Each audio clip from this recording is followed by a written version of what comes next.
Mother abandoned at airport before Christmas surgery. 15 years later, son returns to town and can't believe when he discovers that. Can love light the way home after the darkest betrayal? In Burlington, Vermont, Mary Richardson's life shatters one Christmas Eve when her only son abandons her at her most vulnerable moment. But sometimes life's cruelest twists lead to unexpected gifts. This heart-touching story about family, betrayal, and redemption reminds us that true wealth isn't measured in dollars, but in the lives we touch. Join us for The Last Christmas Present, where one woman's journey from heartbreak to healing shows us that it's never too late for miracles, especially during Christmas. Mary Richardson stared at the declined credit card in her trembling hands. The small pharmacy in Burlington, Vermont suddenly felt too warm despite the December chill outside. "I'm sorry, Mrs. Richardson," Tom, the pharmacist she'd known for 20 years, spoke softly. "The card's showing as canceled. I can put this on my personal account." "No, thank you, Tom." Mary straightened her back, gathering what remained of her dignity. The heart medication would have to wait. She couldn't bear to accept charity, not even from an old friend. At 62, she'd never missed a payment in her life. This had to be a mistake, except it wasn't. Her son William had been a co-signer on her emergency card since her husband's death 5 years ago. Now, without warning, he'd canceled it. Outside the pharmacy, Christmas lights twinkled along Church Street, but Mary barely noticed them as she walked the short distance to the library where she'd worked for the past 30 years. Her chest tightened. Whether from anxiety or her worsening heart condition, she couldn't tell anymore.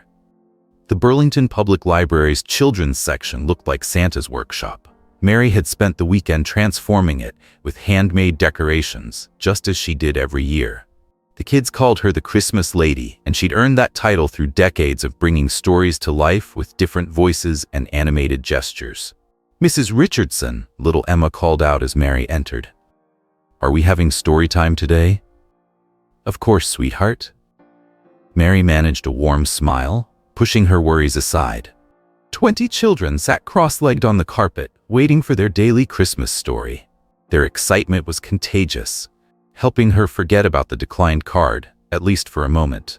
She settled into her familiar red armchair, picking up The Night Before Christmas. The worn copy had belonged to William when he was small. Her throat tightened at the memory of reading it to him, but she began anyway. "'Twas the night before Christmas, when all through the house." Halfway through the story, the room started spinning. Mary gripped the armchair's sides, trying to steady herself. The words on the page blurred. "Mrs. Richardson?" Sarah Jenkins, the young assistant librarian, stepped forward. "Why don't I finish the story while you get some water?" Mary wanted to protest, but the dizziness was getting worse. She nodded, letting Sarah take the book. In her office, she finally allowed herself to sink into her chair, hand pressed against her chest. The following morning at Burlington Medical Center, Dr. Harris didn't sugarcoat the news. "You need bypass surgery, Mary. Your heart condition has worsened significantly. We should schedule it for early January." I'll need to check my insurance coverage," Mary stammered. "The sooner the better," Dr. Harris insisted. "Your heart can't wait much longer." Back home that evening, Mary found the insurance letter she'd been avoiding. Her supplemental coverage had been canceled. Another account William had controlled. The basic Medicare wouldn't cover everything. She'd need help. Sitting in her husband's old workshop, Mary picked up the wooden birdhouse he'd finished just before his death. It was his last Christmas gift for William, a miniature replica of their family home, detailed with gold leaf accents. She'd never given it to their son. "I promised you I'd take care of him, George," she whispered to the empty room. "But maybe I took care of him too much." The last conversation with her husband played in her mind. "William's changing," George had said, his voice weak but worried. "Money's changing him. Promise me you'll help him remember what matters." Mary touched the tiny golden windows of the birdhouse. She hadn't kept that promise. Instead, she'd watched silently as William moved to Boston, married Victoria, and gradually became someone she barely recognized. A sudden determination filled her. Before her surgery, she would make one last attempt to reach her son. She'd give him his father's final gift, tell him about her health, and try to rebuild their family. Christmas was the time for miracles, after all. Even if it meant selling her car to buy a plane ticket to Boston. Mary spent Sunday morning gathering documents for the hospital. She needed proof of income, tax returns, and insurance information. In the back of her desk drawer, hidden under old Christmas cards, she found something that made her blood run cold. Loan papers with her signature. Except she'd never signed them. 3 loans, each for $25,000, taken out over the past 2 years. The signatures looked like hers, but Mary knew she hadn't signed them. Her hands shook as she spread the papers across her kitchen table. The phone rang, startling her. It was Linda from church. "Mary, are you coming to choir practice?" "Not today. I'm organizing some papers." "Is everything okay? You missed last week too." "Just busy with Christmas preparations." Mary lied, staring at the loan documents. After hanging up, she found more papers. Bank statements showing withdrawals she'd never made. Credit card bills for cards she didn't own. All with her name. The doorbell rang. Through the window, Mary saw Sarah Jenkins from the library holding a casserole dish. "The kids missed you yesterday," Sarah said when Mary opened the door. "We're all worried." "I'm fine," Mary insisted, not inviting her in. "Just a bit under the weather." "Mrs. Richardson," Sarah hesitated. "We know something's wrong. The whole library staff wants to help." "Thank you, but I'm managing just fine." After Sarah left, Mary returned to the papers. A letter from a law firm caught her eye. It mentioned a property assessment of her house. The letter was addressed to Victoria, her daughter-in-law. Mary sat in George's old chair, remembering his words about William and money.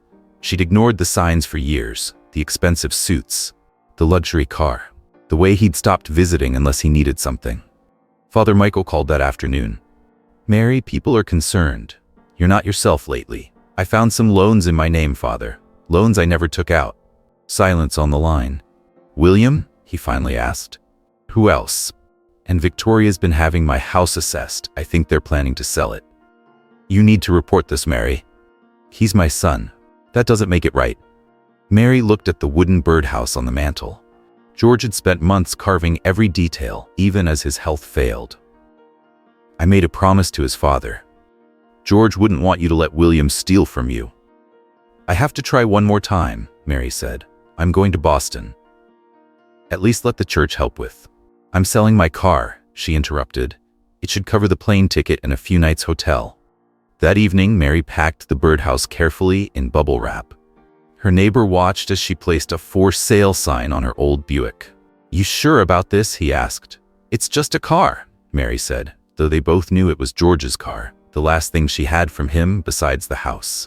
The next morning, a young couple bought the Buick for enough to cover her trip.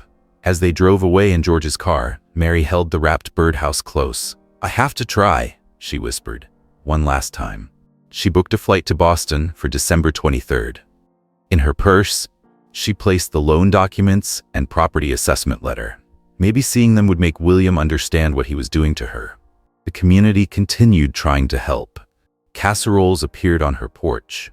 Church members offered rides. Library patrons brought Christmas cookies.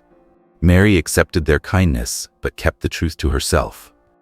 She couldn't bear for them to know how far William had fallen, or how far she'd let him fall by staying silent too long. Logan International Airport buzzed with holiday travelers. Christmas music played through the speakers as Mary clutched the wrapped birdhouse to her chest. The flight from Burlington had been rough, and her chest still hurt from the turbulence. She heard Victoria's voice before seeing her. "This is completely unacceptable," Victoria was saying to an airline employee. "Do you know how much we paid for these tickets?" Mary stopped behind a column, watching her daughter-in-law berate the young woman at the counter. "I'm sorry, Mrs. Richardson, but the upgrade list is full." "Then remove someone else. My husband and I are platinum members." 2 teenagers nearby were recording the scene with their phones. Mary felt her chest tighten as she heard what Victoria said next. "And cancel our car service to Vermont. We won't be needing it anymore." "The viewing appointment is still set for tomorrow?" A man in a suit asked Victoria. "Yes, the old lady won't be home. Perfect time to assess the property." Mary's legs went weak.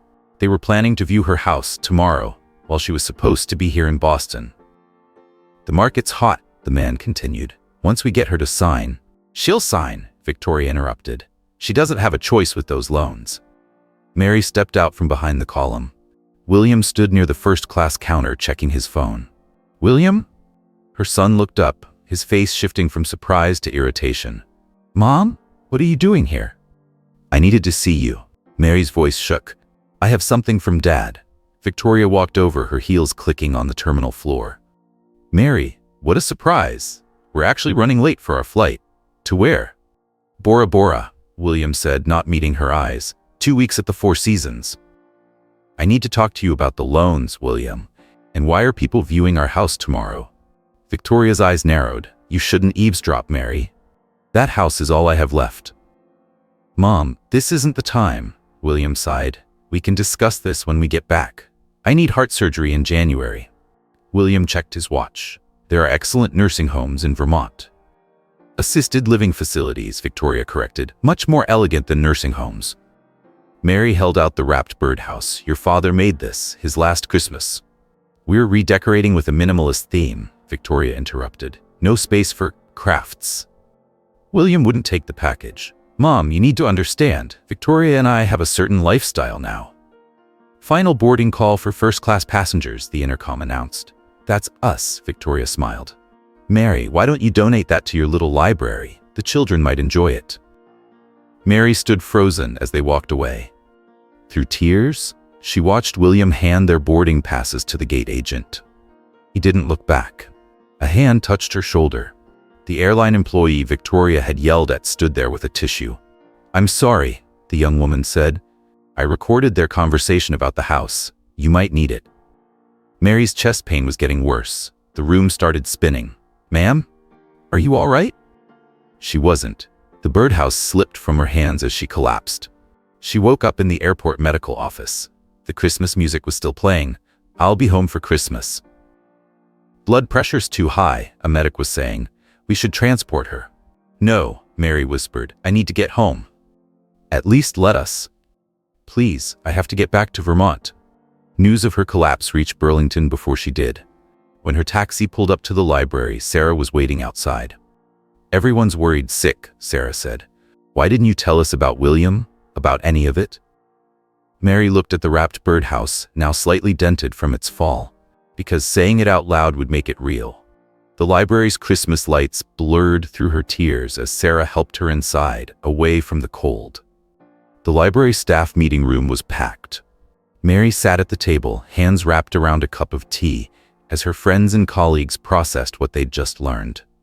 Forged loans? Tom from the pharmacy shook his head. That's criminal. And they were planning to sell your house while you were away? Sarah added. We have to call the police. Mary stared into her tea. He's my son. Father Michael leaned forward. Mary, the video that airline employee sent you is evidence. William and Victoria were planning to defraud you. I have the surgery in 2 weeks, Mary said quietly. I can't deal with this right now. The room fell silent. Only the sound of Christmas carols from the children's section filtered through. Then let us help, Linda from the church choir said. We can. The library door chimed. A courier delivered an envelope addressed to Mary. Inside was a letter from Victoria's law firm.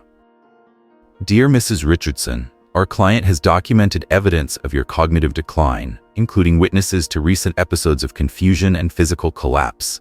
We recommend voluntary transfer of property management to prevent costly competency hearings. Mary's hands shook. Sarah read over her shoulder and grabbed the letter. This is harassment. They're using my heart condition against me, Mary whispered. Her chest tightened. Dr. Harris had warned her about stress before surgery. The room started spinning again. Get her some water, someone called. Should we call an ambulance? No, Mary insisted. I'm fine. But she wasn't fine. The next morning, she could barely get out of bed. Sarah found her there when she came to drive her to her pre-surgery appointment. That's it, Sarah declared. You're staying with me until the surgery. I can't leave the house. They might. Tom's nephew is a security guard. He'll keep an eye on things, and we're installing cameras today. At the hospital, Dr. Harris frowned at Mary's blood pressure reading. This is dangerous, Mary. You need complete rest before surgery. I'm trying. No, you're not. Sarah told me everything. You need to let others handle William and Victoria. Another letter arrived that afternoon. More threats about competency hearings, plans to protect the property from deterioration. Mary's phone kept ringing with calls from William's bank. Messages about missed payments on loans she never took.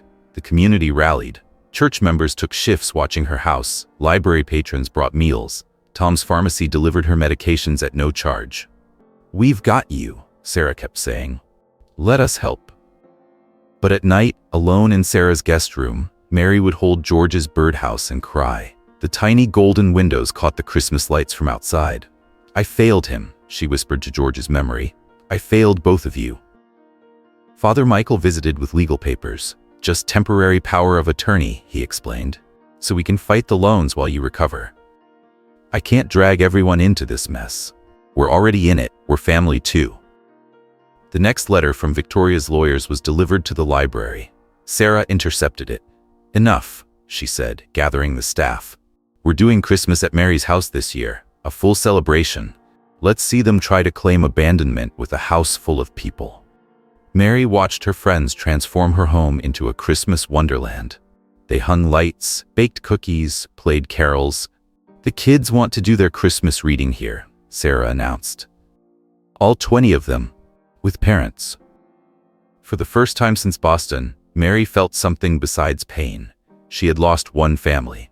But maybe, just maybe, she had found a bigger one. The surgery was in 10 days. Whatever William and Victoria planned, she wouldn't face it alone. The surgery lasted 6 hours. Sarah stayed in the waiting room, grading papers between updates. When Dr. Harris finally emerged, he was smiling. "She's tough," he said, already asking when she can get back to her books. Recovery wasn't easy. January brought record snowfall to Burlington, and Mary watched it from her hospital window. Her friends kept her room filled with books and cards from library children. "Look what Emma drew," Sarah said during a visit, holding up a crayon picture. "She says it's the Christmas lady reading to angels." Mary touched the drawing. "I miss them." "They miss you too, but you need to focus on getting stronger." Between physical therapy sessions, Mary read every card. One caught her attention, from an elderly man thanking her for helping his grandson learn to read. "I want to do more," she told Sarah. "When I get back." "What do you mean?" "Not everyone has family to help them, like all of you helped me." Sarah pulled a chair closer. "I'm listening." Mary's idea started small. A support group for seniors at the library, a place to share stories, find resources, make connections. "We could call it Never Too Late, Skr," she suggested. The first meeting was in February, just 4 people in the library's reading room. By March, they needed a bigger space. "My mother won't ask for help," one woman said. "Her neighbor found her trying to fix her roof alone." "My uncle got scammed online," another added. "He was too ashamed to tell anyone." Mary listened to their stories. She understood their pride, their fear of being a burden. She'd lived it. The program grew. Local lawyers offered free advice. Medical students volunteered to explain health issues. High school kids taught computer skills. "You've started something special," Father Michael told her during a visit. "People trust you because you've been there." Victoria's threats continued, but they felt different now. Each letter went into a file with dozens of others from seniors sharing similar stories. "It's not just about me anymore," Mary told her support group. "We need to protect each other." Spring arrived. Mary's scar healed.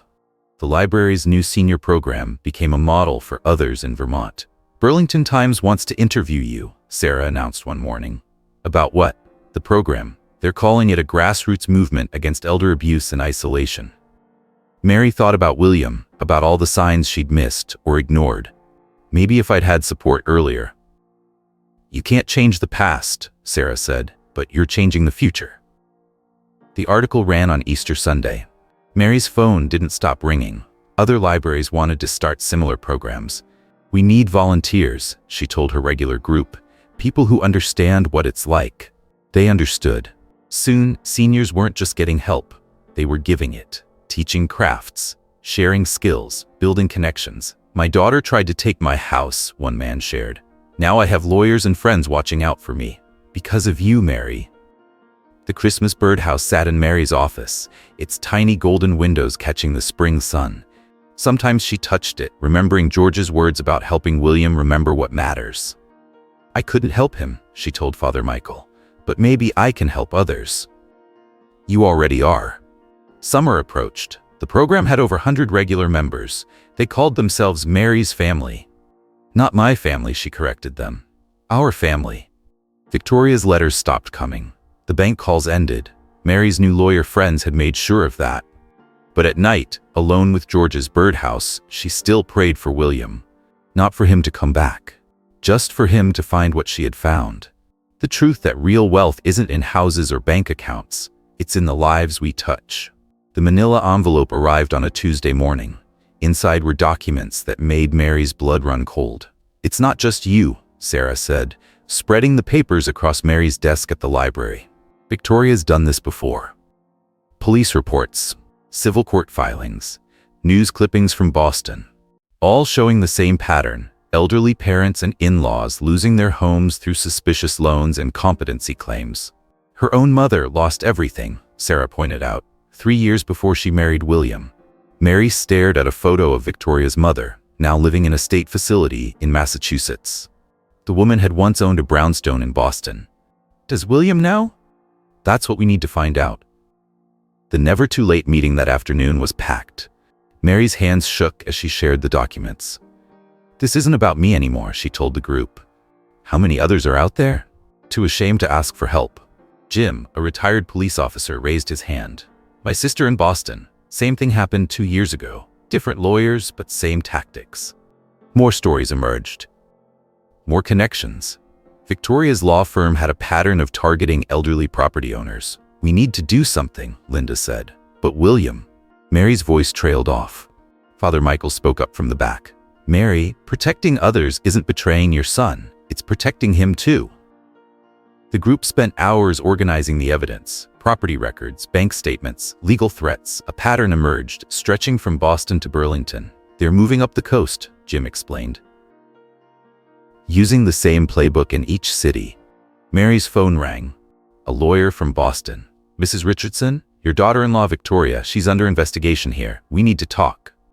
The library group listened as Mary put the call on speaker. The lawyer explained multiple families had come forward, all with similar stories. But why now? Mary asked. Someone shared a video from an airport. It went viral in certain legal circles. The airline employee's recording. Mary remembered her kindness that day. Sarah grabbed Mary's hand. This is it. We can stop them. But that night, alone in her kitchen, Mary cried.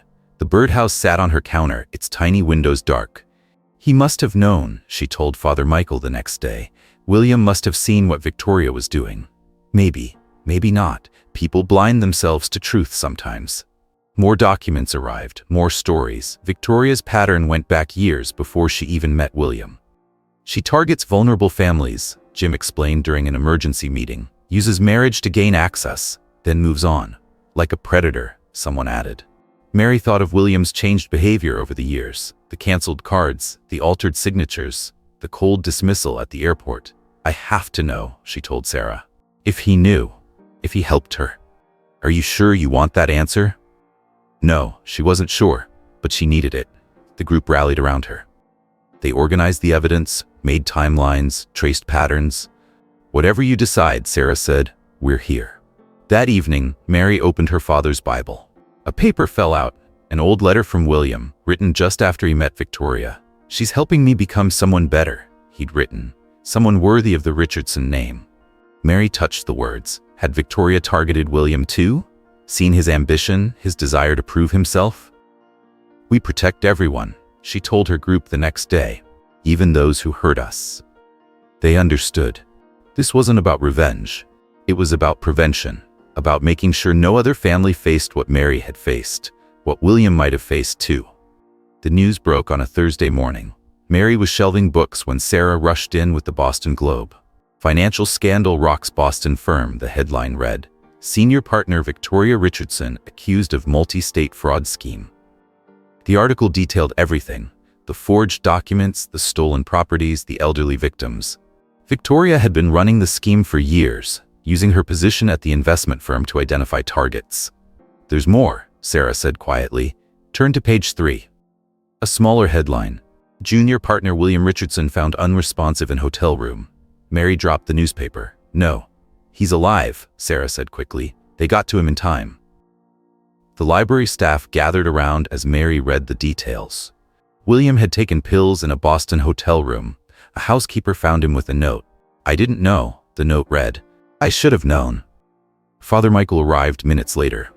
I've called the hospital in Boston. He's stable. Was he part of it? Someone asked. The evidence suggested not. According to the article, William had been another victim. Victoria had used his name, his connections, his trust. When investigators started closing in, she'd transferred everything to offshore accounts and disappeared. Mary's phone rang. Boston police. Mrs. Richardson, your son's asking for you. But before she could respond, another call came in. Burlington Medical Center. He's here, the nurse said. They transferred him this morning, room 1225. The same room where she'd recovered from heart surgery. He came home, Mary whispered. The library group mobilized. Sarah would drive Mary to the hospital. Others would handle the afternoon programs. Jim would check security at Mary's house. Victoria might try one last attack. Be careful, Father Michael warned. He's fragile right now. Mary stopped at home first, picking up the birdhouse. In the kitchen, she found William's old Christmas stocking, still hanging where she'd left it last December. The drive to the hospital felt endless. Sarah tried to prepare her. The doctors say he's been through trauma. Victoria controlled everything, their money, their home, even his phone. Classic abuser tactics, Jim had said earlier. Isolation, manipulation, control. Outside room 1225, Mary paused. Through the window, she could see William, thin, pale, staring at nothing. Want me to come in? Sarah asked. Mary shook her head. Wait here. Inside, monitors beeped steadily. William didn't look up. I'm sorry, he whispered. I'm so sorry, Mom. Mary set the birdhouse on his bedside table. Your father made this for you. I know. I found the plans in Victoria's office. She knew about it. She knew everything. The story spilled out, how Victoria had isolated him, controlled their finances, used his name for her schemes. The loans in your name, she forged them, said they were investment documents. I should have checked. Why didn't you tell me? She said you were getting confused, showing signs of dementia. She had doctor's reports. Fake reports, Mary said softly. William's monitors beeped faster. When I found out, everything was gone. Our accounts empty. Even our house. Your house? She put it in her name last year. Said it was for tax purposes. He laughed bitterly. I believed everything. Mary touched his hand. It was cold. The police want to talk to me, he said, about other victims. We know about them. The library group, we've been gathering evidence. William finally looked at her. Library group? A lot has changed since Christmas. She told him about her recovery, the support program, the community they'd built. You did all that? After what Sometimes we find strength in broken places. Outside, Sarah waited patiently. Inside, mother and son faced their first honest moment in years. I can't fix this, William said. No, Mary agreed. But you can help make sure it doesn't happen to others. The birdhouse caught the afternoon sun, its tiny golden windows shining like hope. The morning brought investigators to room 1225. Mary sat with William as he answered their questions. When did you first notice discrepancies in the accounts? They asked. I didn't, William replied. Victoria handled everything, said it was easier with her financial background. The investigators shared photos of other victims. Elderly parents, retired couples, all lost their homes. Like Mom almost did, William said quietly. Mary watched her son's face as he recognized names. Neighbors, business associates, people who'd eaten at their dinner table while Victoria planned to destroy them. We need names, the investigators said. Everyone who might be involved. William's hands shook as he wrote 3 pages of names, people Victoria had introduced as investment clients. They trusted me, he whispered after the investigators left. They all trusted me. You trusted her too, Mary reminded him. Sarah brought lunch, soup from the library coffee shop. William barely touched it. The kids miss story time, Sarah told Mary. They're asking when you'll be back.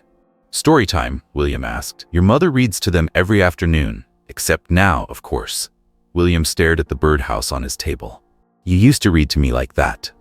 Every day, Mary said. Until I decided I was too important for stories. The afternoon brought more visitors. Father Michael, Jim from the support group, Each had questions about Victoria's scheme. "We need to warn other communities," Jim explained. "She might try this again." William nodded. "She has contacts everywhere. Other lawyers, investment advisors, even doctors who'd write fake evaluations." Mary touched his arm. "You're helping prevent more victims." "It doesn't fix what I did to you." A nurse came to check William's vitals. "Blood pressure's still high. He needs rest." But William kept talking about Victoria's manipulation, the isolation from friends, the gradual control of every aspect of his life. "Classic signs," Jim said later outside the room. "He's as much a victim as the others." Mary wasn't ready to forgive everything, but she understood more now. "What happens next?" she asked Father Michael. "He needs help, professional help, and time." The support group met that evening at the library. Mary called in from the hospital. Williams agreed to speak to other victims, she told them, help build the case. "Is he coming back to Burlington?" someone asked. "I don't know." Later, alone with William, Mary watched him sleep. The birdhouse cast tiny shadows on the wall. Sarah brought dinner and news. "Victoria's been spotted in Canada. Police are closing in." "Let them handle it," Mary said. "We have other work to do." William stirred. "Mom, I'm here. I had a dream about Christmas when I was little. You were reading the night before Christmas and Dad was fixing the star on the tree." Mary remembered that night. George had balanced on a ladder, determined to get the star perfect. "He kept saying everything had to shine," William continued, "so Santa would know where to find us." "He meant love should shine," Mary said, "not things." William looked at the birdhouse. "I forgot that somewhere." Outside, Burlington's spring evening settled in. Inside room 1225, mother and son began the slow work of rebuilding. Not forgetting, not ignoring, just rebuilding. One truth at a time. After a week in the hospital, William was strong enough to visit the library. The afternoon storytime kids fell silent when he entered. "Everyone," Mary announced, "this is my son William." Emma, always brave, stepped forward. "Are you staying with the Christmas lady?" "For now," William answered. The children watched him sit in the back as Mary read. He noticed how she changed voices for each character, just like she'd done for him years ago. After story time, Sarah brought the wrapped birdhouse from Mary's office. "You never really opened it," she said. William held the package. "I can't." "You need to," Mary said. His hands trembled as he unwrapped it. The birdhouse was exactly as George had designed it, a perfect miniature of their family home. Something fell from the bottom. An envelope, yellowed with age. "Dad's handwriting," William whispered. Mary hadn't known about the letter. George must have hidden it inside before he died. "Dear Will," the letter began. "If you're reading this, you finally slowed down enough to look at my last gift to you." William's voice cracked. Sarah quietly left the room. "I see you changing, son. The long hours, the fancy suits, the need to prove yourself. I understand ambition, but I see something else too. Someone pushing you away from what matters." Victoria's name wasn't mentioned, but her influence was clear even then. "Your mother thinks I'm just being overprotective. But I've met people like Victoria before. People who see love as weakness, who measure worth in dollars instead of deeds." William had to stop reading. Mary touched his shoulder. "Keep going." "This house," the letter continued, "isn't just wood and nails. It's every bedtime story your mother read. Every Christmas morning, every family dinner. I made this smaller version to remind you. True wealth isn't in size or show. It's in the light that shines from inside." The tiny windows caught the afternoon sun. "I won't be here to protect you, son, but you have something stronger than my protection. You have your mother's love, the kind that doesn't count cost, that doesn't keep score." William's tears fell on the paper. "If you're reading this, something's made you stop running. Made you look back. It's not too late. Your mother's love isn't like Victoria's bank accounts. It doesn't empty. Doesn't disappear when times get hard." The final lines were written in shakier handwriting. "The windows are real gold leaf, not because gold matters, but because love should shine, should light the way home. Even in the darkest times, even when we forget where home is. Love always, Dad." William set the letter down carefully. "He knew," he said. "He saw it all coming." "He saw you," Mary corrected. "The real you. The one Victoria tried to bury." "Why didn't you show me this sooner?" "You weren't ready to read it. Just like I wasn't ready to admit what was happening to you." Outside, they They could hear the children leaving story time, life moving forward. Dad said love lights the way home, William said. It does. Even when home changes. William looked around the library, at the children's drawings on the walls, the senior support group schedules, the community his mother had built. I don't know how to start over. No one does, Mary said. We just start. She picked up the birdhouse. In the late afternoon light, its tiny windows glowed like beacons, showing the way forward, one small step at a time. The never-too-late support group fell silent when William entered. Mary watched their faces, surprise, suspicion, anger. I'm here to help, William said simply. If you'll let me. Jim stood up first. Why should we trust you? You shouldn't, William replied. Trust needs to be earned. He opened his laptop and pulled up files. Bank records, property transfers, Victoria's entire scheme laid bare. This is how she did it, how she picked her targets, how she hid the money. His voice shook. How she used my name to destroy lives. For 2 hours he explained everything. The fake competency reports, the forged documents, the offshore accounts. The FBI has most of this, he said. But you need to know too, to protect others. Linda raised her hand. My sister in Maine. She's getting pressure from her son's wife about her house. William nodded. That's how it starts. First they offer to help with finances, then they find problems that don't exist. Others shared stories. William took notes, pointed out warning signs, explained legal protections. After the meeting, Father Michael approached him. This was a good first step. It's not enough. No, Mary agreed, but it's a start. The next week, William spoke at a senior center in town, then at another library. Word spread.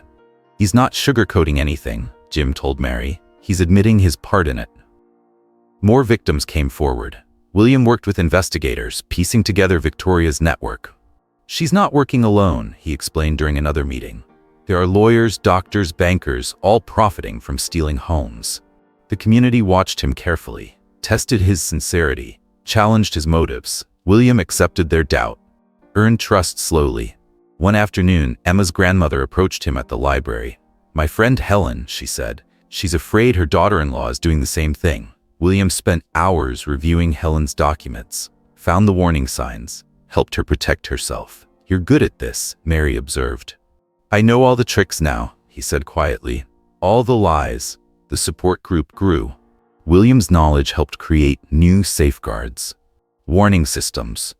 We're building a network, Jim announced, connecting groups up and down the coast.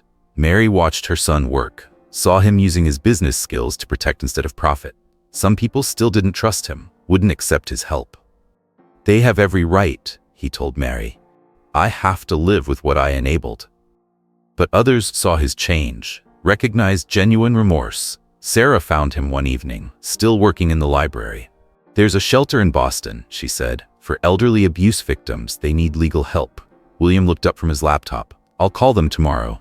Your mother's proud of you, even if she doesn't say it. I'm not doing this for pride. I know, Sarah said. That's why it matters. The FBI called regularly. Victoria was still free, but her network was crumbling. They're freezing accounts, William reported. Recovering properties. And yours? Mary asked. Your house? Gone, like everything else.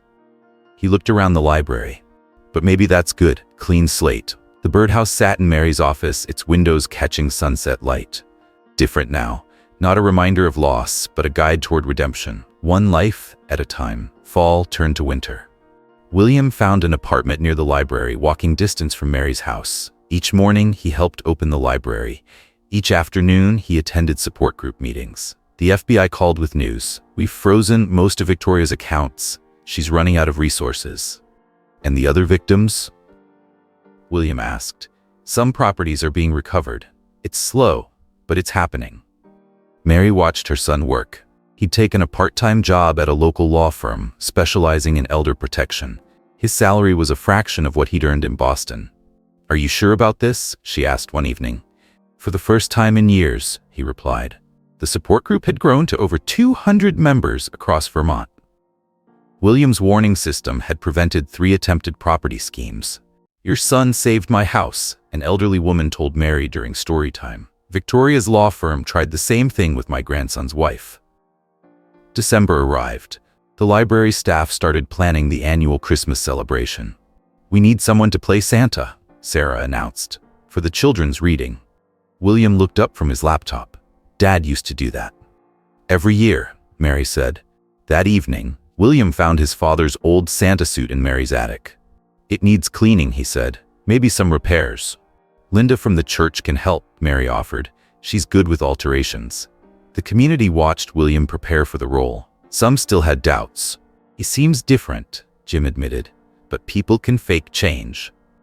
"Not this kind," Father Michael replied. "Not for this long." William spent evenings practicing with the children's books, learning different voices, just like Mary did. One afternoon, Emma found him in the library. "My grandma says you used to be mean," she said directly. "I was." "But you're not now?" William thought carefully. "I'm trying to be better." Emma nodded. "Good. We need more people for our Christmas play." The library's Christmas preparations brought more memories. William found old ornaments he'd made in school, cards he'd written. "You kept everything," he said to Mary. "Of course." The birdhouse moved from Mary's office to the library's main display. Its golden windows shone among the Christmas lights. "Dad would like this," William said. The house being here, helping people find their way. News came from Boston. Victoria had been spotted in Montreal. The FBI was closing in. "Are you okay?" Mary asked William. "I thought I'd feel something, anger, loss, but I just feel free." The support group organized a Christmas dinner for elderly residents spending the holiday alone. "We need volunteers," Sarah announced. William signed up first. Some community members still kept their distance, watched him cautiously, but others saw his change. "He's not the same person," Linda told Mary. "Your prayers worked." "He did the work," Mary replied. "We just showed him the way." The week before Christmas, William led his first story time. 20 children sat listening as he read The Night Before Christmas. Different voices for each character, just like Mary did, just like she'd done for him. Later, Mary found him in his father's workshop, fixing the Santa suit. "Dad's letter," he said quietly, "about love lighting the way home." "Yes, I finally understand what he meant." Outside, snow fell on Burlington. Inside, mother and son prepared for a Christmas neither had expected. Not a return to the past, but a step toward something new, something real. Christmas Eve arrived with fresh snow. The Burlington Public Library transformed into a celebration space, filled with community members from the support group and their families. "Santa's running late," Sarah whispered to Mary. "He'll be here," Mary replied, watching the door. The children gathered for story time, buzzing with excitement. Emma led them in Christmas carols while they waited. When William finally entered in George's old Santa suit, the room fell silent. Then Emma broke into a huge smile. "Santa knows all the voices," she announced to the other children. William sat in the reading chair, the same one where Mary had collapsed a year ago. Now she watched from the back as her son began to read. 'Twas the night before Christmas, when all through the house, his voices matched Mary's perfectly. The children leaned forward, captivated. During the reading, more news arrived from the FBI. Sarah showed Mary the message on her phone. Victoria had been arrested in Montreal. "Should we tell him?" Sarah asked. Mary shook her head. "Not tonight." The support group had organized dinner for 50 elderly residents who would have spent Christmas alone. The library tables filled with food and conversation. "Remember last Christmas?" Linda asked Mary. "When we were all worried about you?" Mary watched William serving plates to elderly guests. "Everything's different now. Your son saved my sister's house." Someone added. She closed her accounts just in time. The birdhouse held a place of honor on the main table, its golden windows reflecting the Christmas lights. Children pointed to it, asking for its story. "My husband made it," Mary explained, "to help people find their way home." William joined them, still in the Santa suit but with the beard pulled down. "The FBI called," he said quietly. "They found her." "Are you okay?" Mary asked. "Better than okay." He looked around the library. "This is where I should be." Father Michael arrived with news from the church committee. The support group's elder protection program would receive funding to expand statewide. "Your father would be proud," he told William. "Of both of you," he added to Mary. As evening fell, the children performed their Christmas play. William watched from the back, still in the Santa suit. "They trust you now," Mary said. "Not everyone, but that's okay. Trust takes time." The celebration continued into the night. People who had once been strangers now celebrated like family. Near midnight, William found Mary in her office. "I have something for you." He handed her a small package. Inside was a tiny wooden house, not as polished as George's but carefully made. "I've been practicing in Dad's workshop," he explained. "This one's for your desk. So you remember." "Remember what?" "That love lights the way home, even when we forget where home is." Mary placed the small house next to the original birdhouse, old and new together. Outside, snow fell on Burlington. Inside, the library glowed with warmth and light. Not the same as last Christmas, not better or worse, just real. Emma tugged on William's Santa suit. "Will you be here next Christmas?" William looked at Mary, at the community that had become family. "Yes," he said. "I'm home now." And he was, not because of where he lived, but because of how he lived. The way George had tried to teach him, the way Mary had shown him, the way love had led him. Back to what mattered, back to who he was meant to be. Back to the truth that wealth isn't counted in dollars, but in the lives we touch, the hearts we heal, the light we share, even in the darkest times. Especially then. The real Christmas gift wasn't the birdhouse, or even George's letter. It was the chance to begin again, to remember what matters. To find our way home, by letting love light the way. If you enjoyed The Last Christmas Present, please hit that like button and share what this story meant to you in the comments below. Did it remind you of someone special in your life? Has your family experienced something similar? Subscribe to our channel for more heartwarming stories that remind us of life's most precious gifts. And remember, sometimes the longest way home becomes the shortest path to what truly matters.